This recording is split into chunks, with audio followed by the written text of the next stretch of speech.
பொங்கல் பண்டிகைக்கு 28 நாட்களே உள்ள நிலையில் நெல்லையில் மஞ்சள் குலைகள் விளைந்து அறுவடைக்கு தயார் நிலையில் காணப்படுகிறது. தமிழர் திருநாளாம் பொங்கல் பண்டிகை ஜனவரி 15ஆம் தேதி கோலாகலமாக கொண்டாடப்படுகிறது.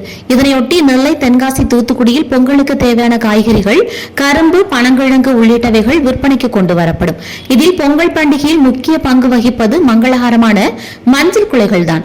பொங்கலுக்கு ஒரு வாரத்துக்கு முன்பாக புதுமண தம்பதியருக்கு தலைப்பொங்கல் கொண்டாட வேண்டி பெண் வீட்டார் சீர் கொடுப்பதில் முக்கிய பங்கு வகிப்பது மஞ்சள் குலைகள். கடந்த 6 மாதங்களுக்கு முன்பாக நெல்லை அருகே உள்ள அர்கன்குளம் சுற்றுப்பகுதியில் விவசாயிகள் சுமார் 5 ஏக்கருக்கு மேல் மஞ்சள் சாகுபடி செய்துள்ளனர். பொங்கல் பண்டிகைக்கு இன்னும் 28 நாட்களே உள்ளது. தற்போது மஞ்சள் செடிகள் நன்றாக விளைந்து அறுவடைக்கு தயாராக செழித்து வளர்ந்து காணப்படுகிறது. மஞ்சள் குலை சாகுபடிக்கு ஏற்றவாறு நெல்லை மாவட்டத்தில் பருவமழையும் பெய்ததால் மஞ்சள் செடிகள் நல்ல விளைச்சல் காணப்படுகிறது. கால்நடைகள் மேய்ந்து விடாமல் இருக்க விவசாயிகள் பகல் இரவு நேரங்களில் கண்ணும் கருத்துமாக பாதுகாத்து வருகின்றனர். இதனைத் தொடர்ந்து ஜனவரி மாதம் பிறந்ததும் முதல் வாரத்தில் சிறப்பு பூஜைகள் செய்யப்பட்டு மஞ்சள் குலைகள் அறுவடை செய்யும் பணிகள் விவசாயிகள் ஈடுபட உள்ளனர்.